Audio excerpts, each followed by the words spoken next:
အားလုံးပဲမင်္ဂလာပါခင်ဗျာ The Last of Us ရဲ့ review ဖြစ်ပါတယ်ဒီ series ကချစ်ချင်းမြတ်တာအကြောင်းကိုအသေးသက်ဆုံးနဲ့တန်ဖိုးရှိဆုံးမိတ်ဆွေသာခန်းစားရမယ်ဆိုရင်ဒီ series ကအကောင်းဆုံးဖော်ပြနေတဲ့ series ဆိုတာကိုခန်းစားမိမှာပါဂိမ်းကိုပြန်ရိုက်ထားပြီလို့သာပဲလို့အန်အော်တတမိလောက်အောင်ကိုကောင်းပါတယ်ဇလန်ကတော့အဓိကဇက်ကောင်ဖြစ်တဲ့ Joel နဲ့ Ellie တို့ကိုအဓိကဖော်ညွှန်းရိုက်ပြထားတာဖြစ်ပါတယ်ကဘာပေါ်မှာမှုတစ်မျိုးကြောင့်လူတွေဇွန်ဘီသဘောမျိုးဖြစ်သွားကြပြီးတော့လူအများကြီးကိုပြန့်နှံ့ကူးစက်တယ်ပေါ့ဗျာအဲ့မှာကြံရတဲ့သူတွေကကဘာပြက်ကြီးထဲမှာရှင်သန်နေထိုင်ဖို့ကြိုးစားကြရတဲ့ဇလန်းဖြစ်ပါတယ် Season 2 Episode 1အကြောင်းလေးမစခင်မှာ Season 1ရဲ့အဆုံးသတ်ကိုအရင်ပြောရပါမယ်Season 1ရဲ့နောက်ဆုံးမှာကဇွန်ဘီလိုမျိုးဖြစ်သွားစေတဲ့မိုဘိုင်းရက်ကူးစက်ခံရခြင်းမရှိတဲ့အင်မြူဖြစ်နေတဲ့ Ellie ကို Firefly ဖွဲ့ကစမ်းသပ်ဖို့လုပ်ကြရမှာ Ellie ရဲ့အုံနောက်ကိုဖောက်ထွင်းပြီးတော့လောက်ရမှာဖြစ်တဲ့အတွက် Joel ကသမီးတယောက်လိုချစ်ရတဲ့ Ellie ကိုထပ်မံအဆုံးရှုံးမခံနိုင်တော့လို့ Firefly ဖွဲ့ကလုံးကိုရောဆရာဝန်ကိုပါတက်ပြီးတော့ Ellie ကိုကယ်ခဲ့တာနဲ့အဆုံးသတ်ထားပါတယ်အဲ့ဒီမှာတစ်ချက်ပြောချင်တာက Joel မှာသမီးရင်းတယောက်ရှိခဲ့ပြီးတော့အဲ့ဒီ virus တွေစတင်ပြန့်နှံ့ချိန်မှာပဲဆုံးရှုံးခဲ့ရတဲ့ Joel ကတော့သမီးရင်းတယောက်လိုချစ်ရတဲ့ Ellie ကိုလည်းထပ်မံဆုံးရှုံးမခံနိုင်တော့တဲ့အတွက် Firefly တစ်ဖွဲ့လုံးကိုတက်ပြီးတော့ကယ်ခဲ့တာဖြစ်ပါတယ်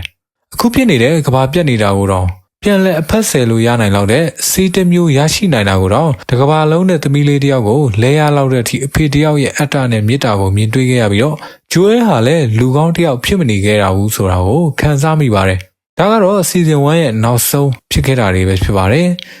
Season 2 Episode 1အကြောင်းလေးမစခင်မှာမကြည့်ရသေးဘူးဆိုရင်တော့တွားရောက်ကြည့်ပြီးမှဒါကိုဆက်လက်ကြည့်ဖို့အတွက်ပြောချင်ပါတယ်ခင်ဗျာ Spoiler alert ပါ Spoiler လေးပါမယ်ဖြစ်ပါတယ်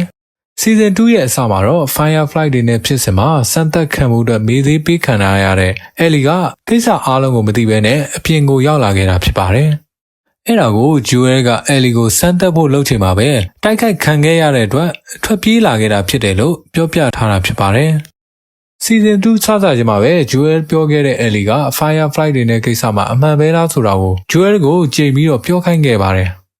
မေးစည်းပေးခံထားရတော့အရာအားလုံးကိုမသိနိုင်ပေမဲ့အနည်းနဲ့အများတော့ခံစားမိတဲ့အတွက် Ellie ကတော့မေးတာဖြစ်နိုင်ပါတယ်။ Joel ကလည်း Ellie ရဲ့မျက်နှာကိုကြည့်ပြီးတော့ပဲ I'm swear ဆိုပြီးတဲ့ကြီးကိုလိန်ခဲ့တာဖြစ်ပါတယ်။ဒီ season အစကိုကြည့်ရတာနဲ့မထင်မှတ်ထားတာတွေအရင် season ထက်ပိုကျန်းလောက်မယ်ဆိုတာကိုခံစားမိရပါတယ်။အသက်50ကျော်60ဝန်းကျင်ယောက်ျားရင်းမာကြီးတယောက်ကိစ္စတွေအများကြီးနဲ့ဆုံးရှုံးမှုတွေအများကြီးခံစားခဲ့ရဘူးတဲ့သူတယောက်အတွက်သူဆုံးဖြတ်ခဲ့တဲ့အရာတွေကမှားခဲ့တယ်ဆိုရင်တော့တမိဖြစ်သူ Ellie ကိုဒါတွေနဲ့ပတ်သက်ပြီးတော့တက်ရောက်ခံစားစေရတာမျိုးမဖြစ်စေချင်ခဲ့လို့ Ellie ရဲ့မျက်နှာကိုကြည့်ပြီးတော့ I'm swear ဆိုပြီးလိန်နိုင်ခဲ့တာဟာတမိတယောက်ပေါ်မှာထားတဲ့ဖခင်တယောက်ရဲ့ရဲရဲပြတ်သားတဲ့လုပ်ရတဲ့မေတ္တာကိုထပ်မံမြင်တွေ့ရမှာဖြစ်ပါတယ်။တစ်ချိန်တည်းမှာပဲ Firefly တွေက Ellie ကိုစမ်းသပ်ဖို့လုပ်ခဲ့တဲ့ဆရာဝန်ရဲ့သမီး Abby နဲ့တငယ်ချင်းတစုကဆုံးရှုံးခဲ့ရတာတွေအတွက်ဝမ်းနဲ့ပူဆွေးနေပြီးတော့ Joel ကိုပြန်သက်လက်စားချဖို့ပြောနေတာကိုတွေ့ရမှာပါ။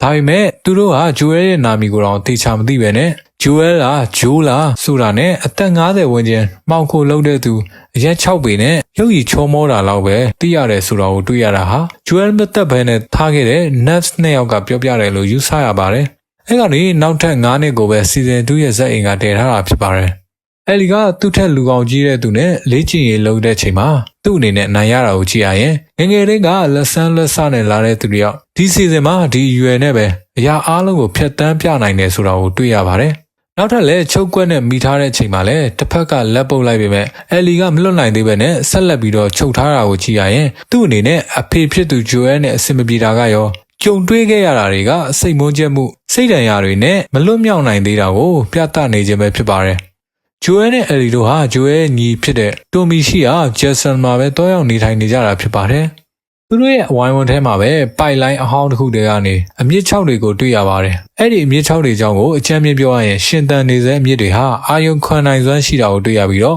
့အမြင့်ကိုထိတွေ့မိရင်ပဲဖြစ်ဖြစ်တုန်ခါမှုကိုခံစားမိတဲ့အခါမျိုးမှာကူးစက်ခံရတဲ့သူတွေစီကိုအချက်ပြနိုင်တာကို Season 1မှာကတည်းကမြင်တွေ့ခဲ့ရပြီးသားဖြစ်ပါတယ်။ Joel လည်း Jason မှာအခြေကျနေထိုင်နေရကိုတွေ့ရပါတယ်။ဒါပေမဲ့ Ellie ကတော့ Joel ကိုစိတ်ဆိုးနေပြီးတော့ဘာလို့စိတ်ဆိုးတာလဲဆိုတာကိုတော့ Joel မသိပေမဲ့ဒါဟာသားသမီးနဲ့မိဘတွေကြားမှာဖြစ်လိဖြစ်တာရှိတဲ့ကာကွယ်လွန်မှုတင်းကျပ်မှုတွေပဲလားဆိုတာရဲ့သူပဲမှားနေတာဆိုတာကိုဝေခဲမရတဲ့စိတ်ချနေရှိနေတာနဲ့စိတ်ကူထုံးဆရာဝန်နဲ့ပြသနေခဲ့ရတာကိုကြည့်ရရင် Joel မှာလိုအပ်ရင်လျင်မြန်တဲ့ဆုံးဖြတ်ချက်နဲ့လှုပ်ဆောင်နိုင်ခဲ့တဲ့ခက်ခဲတဲ့ຢာတွေကိုလည်းကြော်ဖြတ်နိုင်ခဲ့ပေမဲ့ ဆုံးဖြတ်ချက်အမားတွေကတာမန်လူတယောက်ပဲဖြစ်တဲ့ဂျိုအဲအတွက်တော့ဘယ်သူမှမမြင်နိုင်တဲ့စိတ်တန်ရာတွေရှိနေတာကိုတွေ့ရမှာပါဂျိုအဲကတော့တဖြည်းဖြည်းနဲ့အသက်ကြီးနေပြီဆိုတာနဲ့ဒီလိုကာလာကြီးဖြစ်ခင်ကလုပ်ခဲ့တဲ့စောက်လို့ရေးတွေ့ကြုံနေပဲဂျက်ဆန်မှာပဲစောက်လို့ရေးပိုင်းကိုကြီးကျက်လောက်ကင်နေရင်းနဲ့မြေးရွယ်တူမလေးကိုအဖော်လုပ်ပေးရင်းနဲ့ဘွာကြီးကိုလူအေးကြီးတယောက်ဖြတ်တန်းနေတာကိုတွေ့ရပါတယ်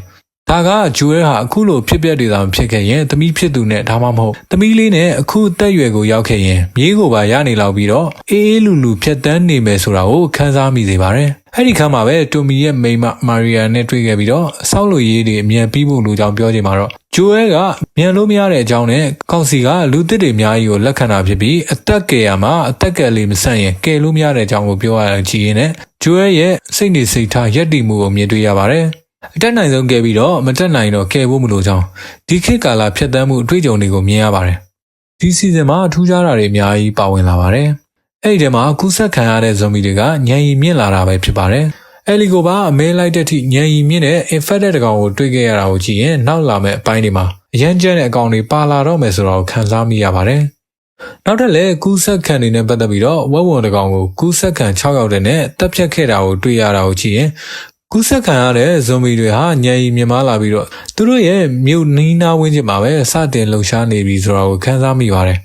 ဂျိုအဲဟာအဲလီနေတဲ့အိရှိကိုသွားပြီးတော့ဂီတာလေးကန်ရင်စောင့်နေတာကိုတွေ့ရမှာပါဒါပေမဲ့အဲလီကအိရှိကဂျိုအဲစီကိုမသွားဘဲနဲ့အိမ်နောက်ကိုပဲထွက်သွားခဲ့တာကိုတွေ့တာကိုကြည့်ရရင်ဂျိုအဲနဲ့အဲလီတို့ကြားဆက်ဆံရေးဟာစိုးဝါးနေသေးဆိုတာကိုတွေ့ရပါတယ်နောက်အခန်းမှာတော့နှစ်တစ်ကူးမှာမီးပန်းလေးတွေစော်ရင်းနဲ့ပြစ်ချခဲ့တဲ့မီးပန်းလေးဟာမိုးမြစ်ချောက်တွေနားမှာချသွားခဲ့တာကိုတွေ့ရပြီးတော့မိုးမြစ်ချောက်တွေကတချို့ရှင်သန်နေတဲ့မြစ်လေးတွေကမီးပန်းဘူးကိုခံစားမိတာကိုကြည့်ရင်မကြခင်မှာပဲဇွန်ဘီတွေအများကြီးရောက်လာတော့မယ်ဆိုတာကိုတွေ့ရပြီးတော့တစ်ဖက်မှာလည်းဂျိုအဲတက်လိုက်တဲ့ဆရာဝန်ရဲ့သမီးအယ်ဘီတို့အဖွဲ့ကိုတွေ့ရတာဟာဂျိုအဲကိုတက်ဖို့လက်စားချေဖို့ရောက်လာတယ်ဆိုတာကိုစီဇန်1 episode 1ရဲ့အဆုံးမှာပြသသွားခဲ့တာပဲဖြစ်ပါတယ်ဒါကတော့ကျွန်တော်ရဲ့ season 2 episode 1ရဲ့စီးမိုင်စင် review လေးပဲဖြစ်ပါတယ်အားလုံးကိုကျေးဇူးတင်ပါတယ်ခင်ဗျာ